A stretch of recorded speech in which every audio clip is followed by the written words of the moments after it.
Welcome everyone to the L7C podcast M&A edition. MMA, I'm sorry, I was doing my initials. Today we have a very special guest. We got the fighting expert, Mr. Chuck Marlowe, with us. How you doing today, sir? I'm doing pretty good. How you guys doing? We're doing good, man. It's been a while since we had you, and there's been some big fights that have happened since then. So we really want to get your opinion on some of these fights that happened last month and the fight card that happened last night. All right. So let's go all the way back. Let's talk some McGregor versus Dustin. I believe you actually called the upset on the podcast that you did, saying that Dustin was going to come out on this, didn't you? I did. I did say fourth round TKO, the second round TKO. I knew it was going to be a TKO probably.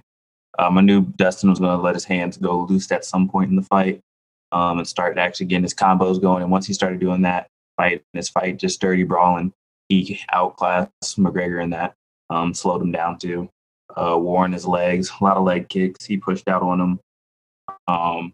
And ultimately that's what really got McGregor to lose was those leg kicks. He wasn't checking any of them. He was being nonchalant. That year off killed him. So it definitely took a toll, and he started getting loose and getting his combos because he knew McGregor couldn't move once his leg was too weak. So he pieced him up pretty good, like I expected. With Conor, because that was a big focus on that people had with that year off, and basically he's been inactive really for a little bit. Did that play a role in this fight, or was Dustin just so much better in this fight? It didn't matter what shape Conor came in. No, yeah. So Dustin was continuously in fight shape because he's been fighting year round. He's been pushing out fights and everything. So he was always in continuous shape. McGregor, you never know, since he didn't have anything to work towards. He didn't have any fights coming up. Who knows what his diet was like, what his training was like, what his eating habits were like, what everything else went into effect that usually you do when you're preparing to fight year round. You're taking care of yourself more and you're always on top of things.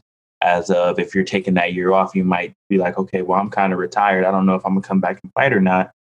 So I can do whatever I want. I don't have to train as hard. And so those are things that kind of went into effect into that. So it definitely had a big effect on it. I'm not going to say it's an excuse to why Dustin won. I still think Dustin probably would have won, even if he had more time to train for Conor. I mean, if Conor had more time to train for him, I definitely think that Dustin still would have won. And it would have actually been a fourth round that time instead. And you called it, man. I just wanted to make sure you got your flowers because you were on the Dustin train where most people were going. Yeah, I was surprised. Because I talked to a lot of people and they're just like, Conor, you're crazy. You're Conor for sure. And I'm like, Dustin has hands. Where does Conor go from here? Because even before the fight, Dana White was talking about Conor winning, Conor fighting for a title, and then Conor defending a title all within this year. But Conor lost this fight. Dana came out last night saying that there could potentially be a trilogy between these Conor and Dustin. A, do you want a trilogy match? And B, why was Dana really trying to put Conor in the title discussion? I felt like that wasn't the right move. He wanted to put Conor into the title discussion because Conor's the box office hit. You see, when he fights, people want to watch. So he knew if he put him into that position and prompt him forward for a title, then he has more title fights he has to put out. He has to defend his title more, so he knows he has a guaranteed to fight.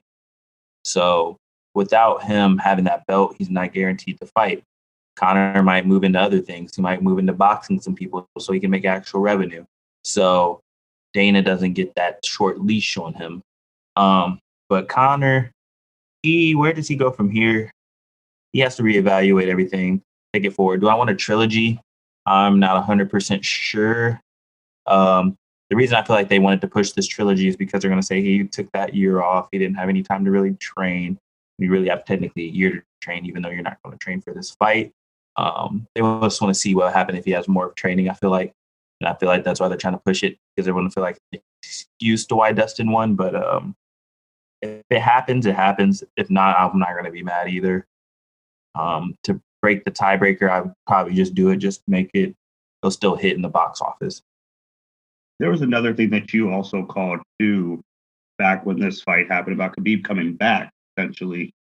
And as soon as you said that, 2 days later, Dana was on the phone saying that, hey, Khabib, we talked, he might come back. He wanted to see something really interesting from this fight. So if they do a trilogy or they don't, do you think Dustin is good enough to get Khabib out of retirement? And if that match happens, could Dustin beat Khabib, or is Khabib just too good? I say if Dustin, because what Dustin did in the beginning of that fight against Conor, he tried to take some moves out of Khabib's book that he used against McGregor and he used against him when he was wrestling. And I think that ultimately his if he can show better wrestling, I feel like Khabib might be enticed, because I feel like Khabib feels like no one's in challenge of him because his wrestling's just so good and no one's like really, on his level, and so he doesn't feel like anyone can compare. So I feel like if someone can try and like show off their wrestling more and threaten him in a way, that would kind of get his notice, and I feel like he would come out of retirement. I still think he will either way. He's just trying to push it to make it look a little bit more box office. There was another fighter on this card, Dustin Conor card, that you were super high on, that you told all of us to keep our eyes out for him. And if I do remember, was it Michael Chandler who you were talking about? Correct, Michael Chandler, yes. Yeah, and he dominated. He did right out the back. I definitely thought I think I said Dan Hooker. This was like a 50-50 answer, but I technically still said Dan Hooker would win. But I said if Michael Chandler can ride the hype and stay calm and poised, he would win. And he stayed calm and poised. He didn't let the hype train like take over. And he showed why Dana paid big money for him to come over here.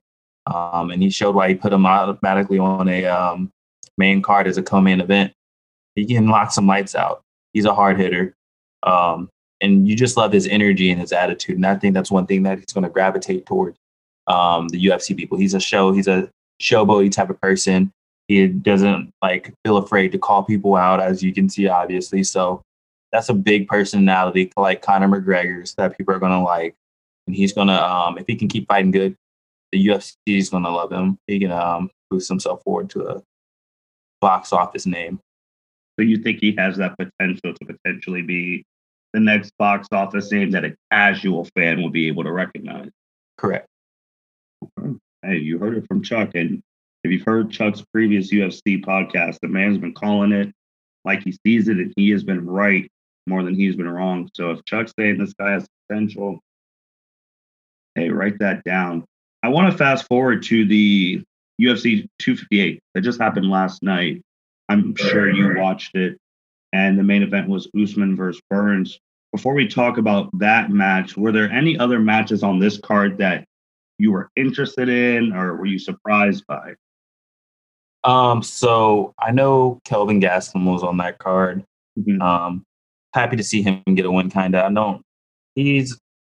I might move some up in the middleweight division, but I don't see him moving anywhere anytime soon because he's had some wins and losses, so he's bouncing around still. Ricky Simone had a good win. I like to see what he can do. And then the other one that I was surprised by was Alexa Grasso and Macy Barber. Macy Barber coming back from her ACL tear. She's 22. She was on track to go get a belt and be the youngest UFC championship holder ever and beat Jon Jones' record. But she tore ACL in her fight before then and lost. So that was her only loss on the record. And then she lost to Alexa Grasso last night on her comeback. And I was surprised by that. But, coming back from the injury can really do a lot to your mental stability and how you come back to train for a fight. So it's kind of surprised me and caught me off guard. But, I'm not too mad about that. But it was surprising for that loss. And then the main event of the card, Usman versus Burns. Usman, he's won 12 straight fights, and this is his third straight title defense. Is that right? Correct. And Burns, he's not no slouch either. He came in reeling off 6 victories in a row. So when you watch that fight going in, did you think it was going to be closer, or did you think the result was what you expected of Usman just dominating, getting the third round TKO? Yeah, the fight kind of went a little bit as I expected it to go. Usman didn't. I mean, I wouldn't say he dominated. He dominated at the end. The last 2 rounds, he dominated. The first round, he came out. I'd say he lost that first round. It was 10-9 Burns. It was like a 50-50, but if you really wanted to give it to someone, you could have gave it to Burns because he really put it on him in that first round. But the next 2 rounds, Usman came out and he really just dominated and took over. So that's kind of what I expected. He just needed to adjust that first. He wasn't used to people hitting hard because Burns hits pretty hard. And I saw it when he was getting hit. It kind of just like stopped him a little bit and he was like affected by it so hard. So he had to kind of adapt because he's never probably been hit as hard as someone like Burns can hit. And as you can see, he still has a chin on him. He ate him. Mm-hmm. And he came back out and he put on a show. He let his hands go. He started fighting with his jab more because that's why I think after the first round, his corner was telling him, you're known for your jab, use your jab. The jab was what set him up for the final knockout. He hit him and he just took over from there. So Usman now is 13-1, correct? Correct. He said something after the fight about putting some respect on his name. And I just want you to elaborate because for a guy who's 13-1, I feel like he would be respected. Is he talking to us, the fans, or is he talking to UFC management? He's talking to, I think, the dynamic of everyone. Because you have your fans, there's definitely fans. You're gonna either way who you are, like no matter who you are, you're gonna have someone who says you can't do anything. You're always gonna have doubters and haters. And then you also have people in the UFC, your Jorge Masvidal's, probably your Gilbert Burns and your Covingtons. People talking about, oh yeah, I'm come take your belt, blah blah blah blah. He's just letting people know like the hype is not like it's not like fake. He's real deal. He's letting them know like put some respect on me. Like I'm 13-1 for a reason. Respect me. Like y'all not gonna come out here like I'm a joke or a chump and talk smack to me like type of way. I'm gonna beat y'all up type of deal. So why did he, after the match too, he called out Jorge and he's already beaten him. So why was he calling him out to fight again, if you could elaborate for everyone? Because Jorge is known to talk. Jorge has a mouth on him. He's not going to feel like he doesn't really feel like he got beat that much, even though he got dominated in that fight against Usman. He got dominated. Mm-hmm. He feels like in the hands department, no one can touch him really. So that's why Jorge was talking and smack. He's like, oh yeah, I can take your belt, this, that, the other. So he's like, Jorge, pipe down. I'm the champ. You're talking up to me. Put some respect on my name. Like, I have the belt for a reason. I'm also seeing things that people think it should be Leon Edwards who gets Usman next. Between Leon and Jorge, I feel like that's just a bigger money draw. Who do you think should get the title match next?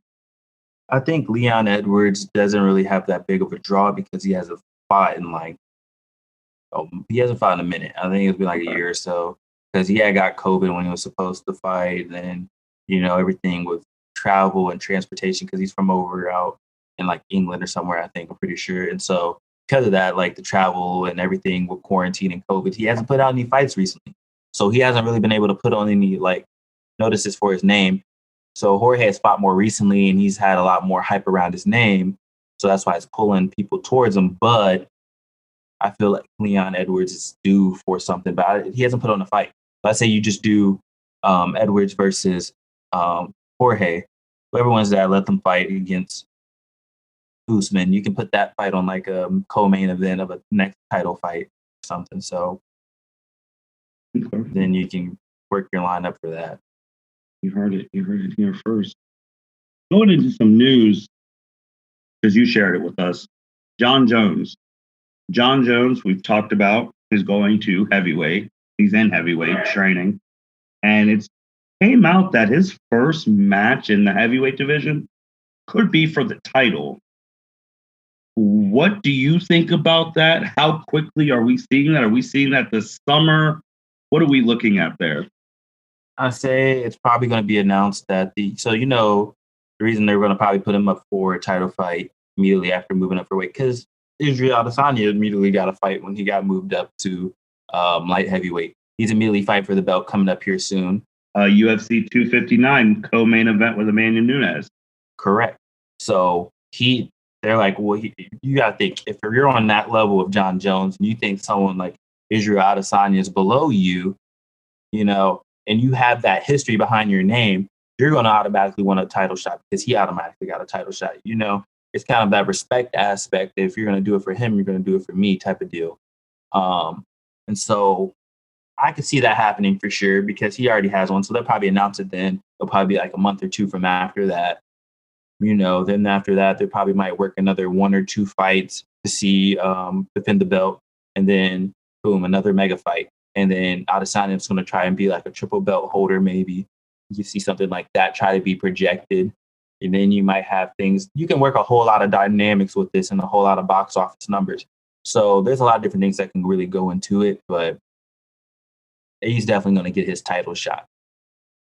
So with Jon Jones, when he gets that title shot, what do you think his chances are? Because we've never seen him in heavyweight. Does it depend on who the champion is at that time? Or if he does win, and we'll definitely preview that when the time comes, that has to make him the unofficial, like the official GOAT. No more questions, no more nothing, no more debate, right? So if Jon Jones gets like the triple title, well, he doesn't have the opportunity for that. It's going to be more of Adesanya who has the chance for that since he's coming up from middleweight. So since he's technically the middleweight belt holder, because Jon Jones renounced the light heavyweight belt, so he technically couldn't be considered a triple weight champ. But I don't see Adesanya moving up to heavyweight. I see Jon Jones moving down to middleweight and meeting him. And you've talked about this before. Yeah. So I see them fighting for the middleweight. So it'll probably still be a double belt title. So I don't really actually see him moving to get a triple weight. But if they were really trying to push box office numbers, they could try and push something like that. But that would definitely, if he got to a triple belt status, that would put Adesanya in maybe a GOAT projection. But I feel like he still has some history from his kickboxing days. It's not his MMA days, but that could kind of taint that projection of GOAT. What about Jon, though? If Jon just goes and wins the heavyweight title, what does he have left to prove? Especially if it's in his first match. Well, they're going to be like, well, let's see you defend the belt.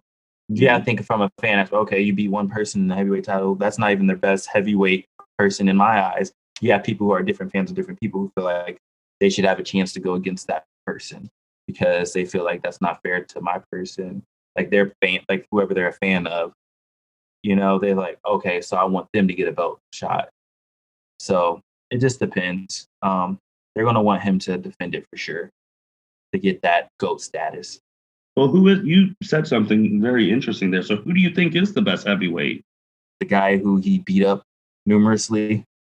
No. But honestly, I don't know. The best heavyweight in my eyes, I don't know. That one's a tough one. DC, as much as I don't like DC, I think DC is a great fighter.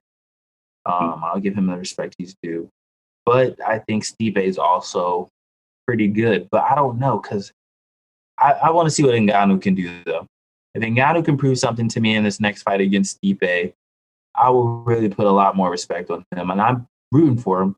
Nigerian guy, so I'm going to root for the Nigerians, But I think he has a chance to be great. I think he has a chance to put on some danger for Jon Jones, if I'm being honest. So, because if he can catch Jon Jones, I think he might be able to put him out. But I'm ready to see what Jon Jones can do. So I need that fight to hurry up so they can put something out. Oh, that's crazy. But DC, he's doing that commentary now. I don't think he's ever coming back. No, I think he might. I don't know. It's kind of stings to like end your career on a loss. Yeah. So like, I could see something happening. And you have Jon Jones, who's now in heavyweight. So if he gets that belt, who knows? And hey, DC might be like, all right, I'm coming out of retirement. I want to fight for the belt against Jon Jones. Let's get this last fight going for old time's sake. I can see that happening too. Okay. So don't put it past them. Definitely going to keep an eye on that. And UFC 259, which is going to take place, actually a couple of weeks from now, March 6th, 2021, obviously in Las Vegas, Nevada. And Amanda Nunes, who I've been waiting to see fight for a while. Correct. As fighting against Megan Anderson. Is that right? Yes. Does she even stand a chance against Amanda, in your opinion? Or no one stands a chance against Amanda Nunes these days. But who can stand a chance against her? Because I love this girl. Like, she can fight. I mean, especially when she destroyed Ronda back in the day. I'm waiting for her to get another big mega fight, because she deserves one. I don't know. There's no one really in her weight class who can really put up fights like she does. Like, she is ridiculous. Do I really see any comparisons in her weight class? I don't think so, because she's just too ridiculous. I don't see it happening anytime soon. Holly Holmes probably I think that's the number 2 contender they have. And then Jermaine's like the first contender. Like, if I really look at any of the people in the women's bantamweight, I don't see anyone who's really going to put up a fight against her at all. Does she have to move up? Well, she can't even move up from here. She would have to move down, or she would have to have someone else move up and maybe try and put up a fight against her. I'd love to see. I don't ever see this actually happening, but like, no, Rose Namajunas and Zhang Weili or people like that, if they can put on some weight, move up the bantamweight and decide to try and fight her, that might be a little bit difficult for all of them. But I need someone to like put up a competition against. There's no really good fighters, I think, for her right now, honestly, if I'm being honest. It's lonely at the top. Maybe she should take that Paul fight.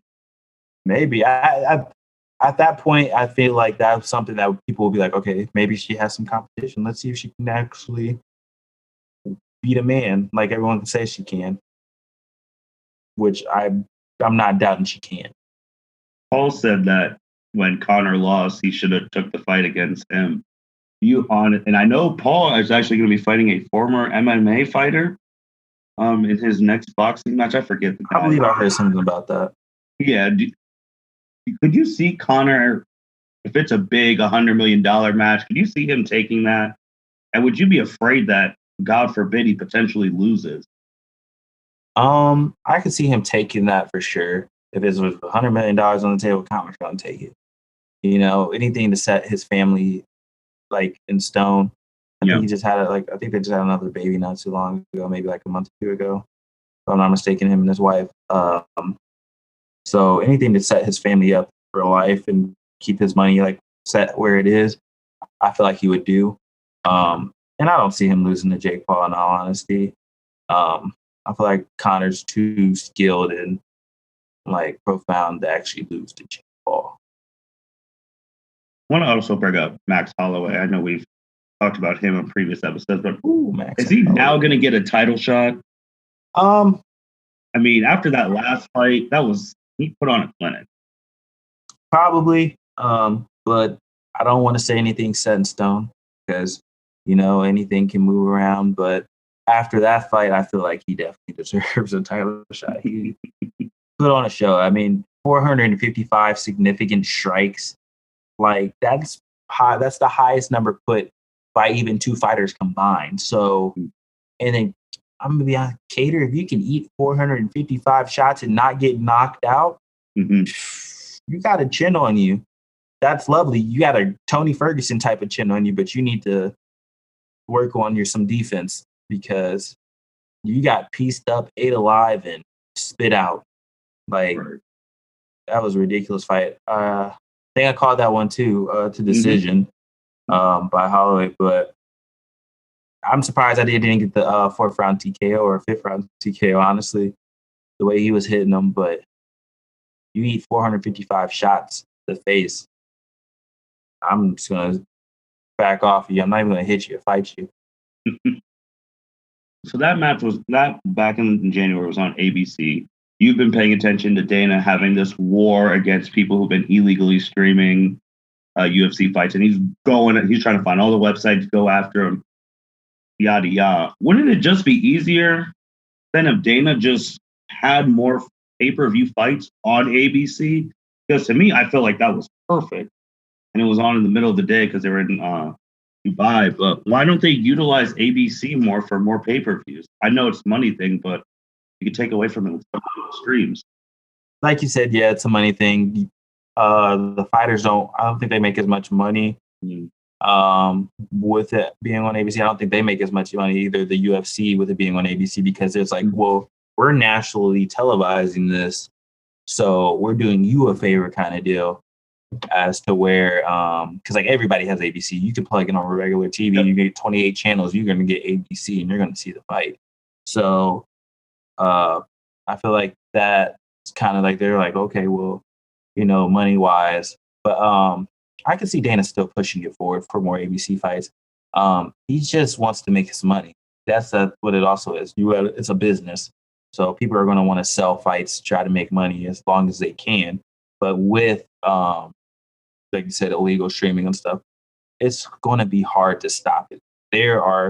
You may have the people in the team who can like find the people who do these websites and illegally stream things. You may be able to find some of them, but you're not going to find the really, really good ones, because there's people better than the hackers or people or whoever you have looking into it. There's people that are better than that out there who can easily find a way to still watch it. The dark web, you can find anything. You can find anything anywhere, really. So it's not really going to ever get cracked down on, but it's still going to happen. And I agree 100% with you. He's been going to the streams with it for sure too, because I think during one of the fights he actually knocked out like the people who actually bought the fight. They couldn't watch it because he was trying to crack down on it, and he messed it up, and they shut down the whole stream for the fight. So like people who paid for Hunter's pay-per-view did you're shooting yourself in the foot. Mm-hmm. The double-edged sword you just fell on. That's right on that. Chuck, man, any other UFC news that the fans need to know about going into March, going into UFC 259? Look out for Peter Yan versus Aljamain Sterling. I think that fight will be beautiful. That's a fight I actually really love to look at on paper. I'm a huge fan of Peter Yan. He's fighting out a Tiger Muay Thai in Thailand. If you ever get a chance, go on YouTube, type in Tiger Muay Thai, watch their training camps, watch what they go through for like to get on that level of fighting. Like, that man's ridiculous. Aljamain Sterling, though, ridiculous. So I really, really, really excited for that fight. I think because there's two great fighters on that card, it's kind of getting overshadowed, but I think it's going to be great. Thiago Santos has come back after tearing everything in his leg. That'll be good to see if he can maybe put up something for like light heavyweight contention to fight against Israel Adesanya. He'll probably fight against the winner of that fight, whoever wins 259. Then you have Song Yadong on that card. I can't wait to look forward for that. He's going to be a good fighter in the bantamweight division. Anything else for the UFC that I can think of? Really not right now. Just look out for fighters being fighters. There's going to be a lot more fights getting put out soon here because they want to start stirring some stuff up, getting some crowd hype behind these fights. Usually around the time the fight gets put out, like a week or so before they'll announce another main event or something. So look out for the stuff they announce soon. There should be some big fights coming out soon. Hey, you heard the man. Listen to Chuck. He knows his stuff. Chuck, man, anyone you want to shout out before we wrap it up? Just shout out to everyone. Actually, shout out to B Ridge, #1 almost. Shout out to the wifey. Mm-hmm. She'll listen to this. Hey, that's good, man. Shout out to everybody out there. Just keep taking care of everything, everybody. Hey, you heard the man. And with that being said, thank you everyone for listening to the L7C podcast. Thank you, Chuck, for always being the UFC expert, dropping some gems, some knowledge on us. Chuck will be back to dissect more UFC, especially if those big fights he's talking about do happen. You already know Chuck's going to be on, breaking those down, giving us previews, and helping us get through UFC in 2021. The guy knows his stuff. You sent some comments about Chuck knowing his stuff, so that's why he's the expert. Thank you, guys. Thank you. And with that being said, once again, thank you guys for listening to the L7C podcast. You guys take care. Thank you for listening to this episode of the L7C podcast. Be sure to like, rate, review, and subscribe to the channel. Follow us on all social media platforms, and we'll be talking to you guys soon. Take care.